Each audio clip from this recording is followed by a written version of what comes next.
Psachim Daftet Zayin Amud Bet, bonjour. Nous avons appris que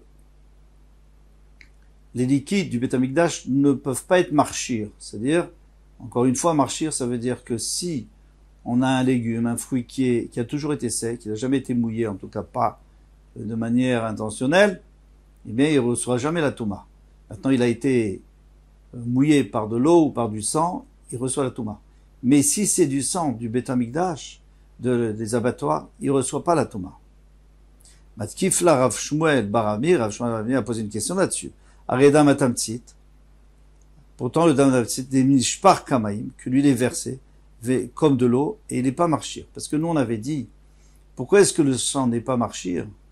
Parce que le sang, c'est le sang on parle du sang qui est récupéré.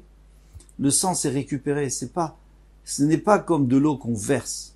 Alors, lorsqu'on fait la shrita d'une bête, en dehors du Beth Amikdash, on verse le sang. À ce moment-là, ce sang, il peut être marchir. Mais à partir du moment où, dans le Beth Amikdash, on récupère le sang pour l'asperger, dans un kéli, donc il peut pas être marchir. Mais le problème, c'est, ça marche bien pour le premier sang qui sort, mais le sang qui coule après, on le laisse couler par terre. C'est fini, on a déjà fait la mitzvah. Et puis c'est pas le premier sang, donc ça fait pas partie de l'âme de la bête. Et pourtant, il n'est pas marchir. Et pourtant, il rend pas kasher, donc on a une kushia. Amar les Rabbi Zera lui a dit, Anach le dam atamtsit. Laisse tomber le dam atamtsit, c'est-à-dire le sang qui sort après. Dafilu bechulin nami lo marchir. Même si c'était un animal dont on avait fait la shrita en dehors du Beth Amikdash, il pourrait pas être marchir, le fruit ou le légume. Pourquoi? Kibla mine Rav Shmuel Barami, Rav Shmuel Barami, il a appris de Rabbi Zera, justement, l'auteur, d'Amar, Rachman, parce que la Torah dit, Rak Chazak, renforce-toi les bilti et chol adam de pas boire le sang, ne pas manger du sang. Donc on ne peut pas manger du sang lorsqu'on a fait la shrita d'une bête. Qui a dam ou en effet, parce que le sang, c'est l'âme de la bête. Dam shan effet chotsabo kaoui dam. Le sang qui fait sortir l'âme, c'est-à-dire le début, le premier jet qui est sorti et qui va dans le kéli, eh bien, ça s'appelle dam. Dam shan effet shen, en effet chotsabo et no kaoui dam. Ça s'appelle même pas du sang. Attention, c'est sûr qu'on a le droit de le boire, mais ça s'appelle pas du sang dans le sens où ça peut pas être marchir. D'où on sait? Parce que Bilam, lorsqu'il a eu la prophétie, il a dit, le guerrier, Ben Israël, il va boire le sang de ses ennemis. Ça veut dire quoi? Ça veut dire qu'il va les tuer. Alors, il n'y a que le début qui le tue. Une fois qu'il a perdu une partie de son sang, il est déjà mort. Donc, qu'est-ce qu'on voit d'ici? On voit que ça s'appelle pas un liquide qui est entamé. Et comme on a dit, c'est quand même assourd de le boire, bien sûr. Tashma. Viens, écoute, j'ai une autre preuve, kondrav. Dam shilitma uzrako. Il y a du sang qui est du tamé. Et il a aspergé sur le Beth Amikdash. Il a sur le misbéach, parce que c'était le sang d'un korban. Béchogek, si c'est sans intention. Alors, urtsa, le korban est bon. Le korban est bon, il n'y a pas besoin de le refaire. Mais mézid, si c'est intentionnel, l'urtsa. Eh bien, le korban n'est pas bon. Alors, qu'est-ce que tu veux nous apprendre par là? Tu veux nous apprendre que ça existe, le sang il peut être tamé. Après, Rav nous dit que le sang ne peut pas devenir tamé. La Gemara répond, miderabanan. Ça veut dire que les rabanan ont fait une zéra. Si tu fais exprès, tu peux pas manger le korban. Bien sûr que le korban, il est agréé quand même, parce que si les chachamim, si d'après la Torah, il est agréé, les chachamim peuvent pas faire une takana qui soit pas agréée. Pourquoi? Parce que la personne sera obligée d'apporter un deuxième korban. Et le deuxième korban, ça sera chulin bazara, ça sera profane, ça sera pas vraiment un korban, puisqu'il est déjà pas tour de son korban. Donc elle s'appelle faire la shrita d'une béma dans le Beth Amikdash, c'est sûr qu'on n'a pas le droit. Mais les chachamim, ce qu'ils ont le pouvoir, c'est de dire que tu peux pas manger la chair. Ça, c'est l'exara qu'ils ont fait, c'est ce qu'ils ont dit, lourd, ça, c'est-à-dire non, il n'est pas aigré et qu'on peut pas le manger.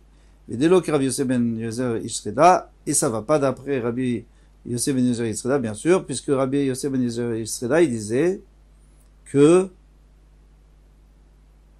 il n'y a pas de touma du tout dans le Beth Amikdash. Il n'y a pas. D'après ce temps-là, il y a quand même un peu. Tashma, viens, écoute. Alma atzitz meratse. on sait que le tzitz qui est sur le front du Kohen Gadol, eh bien, il rend apte un korban que normalement ne devrait pas être apte. Pourquoi? À cause de la touma. Comme il y a écrit ici, Alma tzitz meratse, donc il rend le korban apte à la dame, le sang, vers la bassar, la chair qui est tmea, vers la chelev, la graisse qui est tmea, shinitma ben beshogem bezit, soit sans intention, soit intentionnellement, ben beones ben beratson, soit s'il a fait beones, c'est un cas de force majeure, ben beratson, soit c'était volontaire, ben beyachil ben mitzibour, soit un korban privé, soit un korban du tzibour.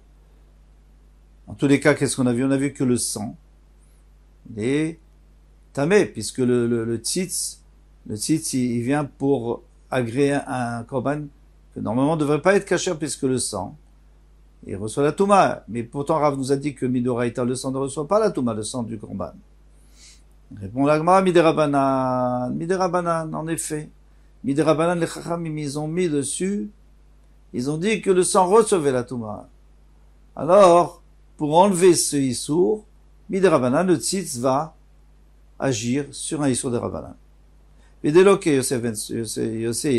mais ça va pas comme Yosef ben Yozer Yitzreda, que lui disait qu'il n'y a pas du tout de Touma. Tashma, viens écoute. Alors, on peut se poser la question, on a déjà donné cette réponse juste avant, alors pourquoi on a reposé la question? Non, ici c'est plus fort, parce qu'ici on parle du tzitz, là-bas on parlait pas du tzitz. Quand on parle du tzitz, a priori c'est midoraita, puisque le tzitz, il vient pour rendre apte le issour de raita, normalement. Et il vient te dire même miderabanan, Tashma. Viens écoute. Venasa Aaron et Avan la Kodashim. Et Aaron à Kohen va porter la faute des Kodashim. Alors c'est quoi la faute des Kodashim? C'est encore une fois avec le tzitz. Vechi eze Avan unosei im Avan pigoul. Alors maintenant, quel genre de faute il va porter sur lui et donc il va agréer?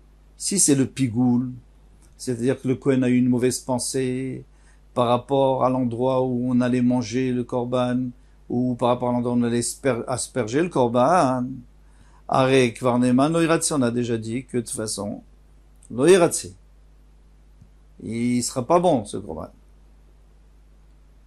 Avec ou sans tzitz, il sera pas agréé.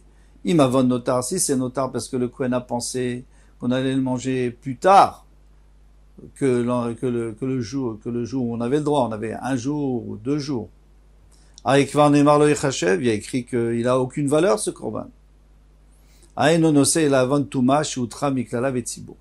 Alors, ça vient pour la touma. Par exemple, la touma on sait très bien que s'il y a un korban tamid, et que le rov du tzibour est tamé, on a le droit d'apporter le korban betouma, même si on est tamé.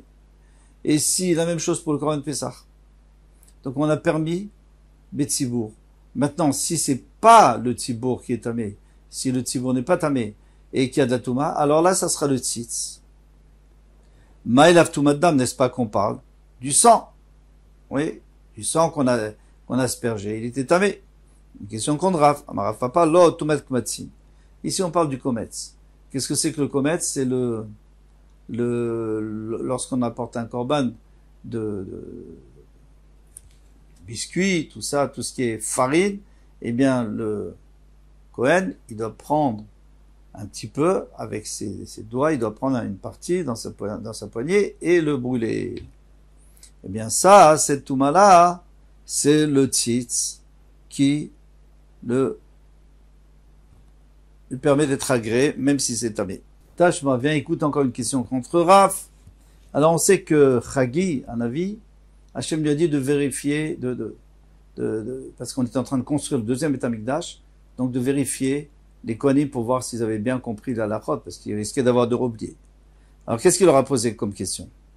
Hen yisa ish basar kodesh biknaf bigdo. Alors, on va faire le pshat d'après Rav, hein. Pour l'instant, après on verra pour Shmuel, on verra dans le prochain daf. Quel est le pshat? Il a un sheretz, et on appelle ça kodesh, bien que normalement c'est tamé, mais vous savez que la touma s'appelle aussi kodesh.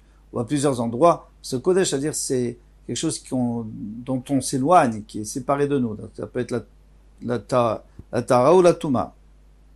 La tara, je veux dire le korban. Biknav vigdo. Il a mis dans le pan de son habit. Il avait un sheretz.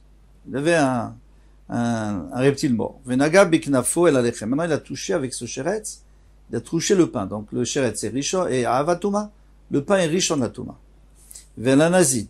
Et maintenant, le pain a touché le plat, et le plat est sheni l'atuma. Velayayin. Et il y avait du vin. Donc, le vin, il est shlishi l'atuma. Velashemen. Et l'huile. Tout ça, c'est du bétamigdash.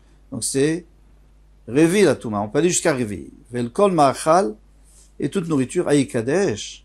Est-ce que, eh bien, ça sera tamé, le Révi sera tamé ou pas? Ça, c'est une question piège qu'il a posée au Kohanim. Vayano à Kohanim, Vayambrou, lo. Les Chacham, ils ont dit non, il n'est pas tamé. Pourquoi il n'est pas tamé?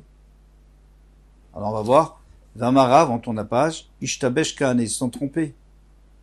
Bien sûr. Bien sûr qu'il est tamé. Révi la Touma. Et Révi, pour le Kodesh, eh bien, ça rend tamé. En tout cas, ça rend pas soul. On peut pas le manger. On peut pas l'approcher non plus au Bétamigdash. Mide, Hutama el Rav. Alors là, c'est une grosse question contre Rav, parce que lui-même, il dit que les Kohanim se sont trompés. Mais en réalité, ils se sont pas trompés, puisque l'huile, c'est un liquide, donc il peut pas rendre tamé le shemen. Pas possible. On a dit que ça rend pas tamé. On a dit que ça rend tamé. Il dit, midi, Otama et Rav, tout ça, c'est d'après Rav. Rav mashke bet madbachaya, tané. Rav, lui, il a dit que c'était que le liquide qui était dans les abattoirs. Que lui, il n'y avait pas de touma, d'oraita. Aval mashke, des mebit bechaya, mais du bétamide, du misbéach, les liquides qui vont sur le misbéach métamé, bien sûr, le vin, l'huile, tout ça, ça peut devenir tamé. Et là, il y a plus de questions sur Rav. Après, on verra pour Shmuel. Shmuel, il a tout à fait une autre façon d'analyser cette histoire-là des Kohanim, ce pasouk même, je dirais. Bezrat Hashem à demain. Kol Touf.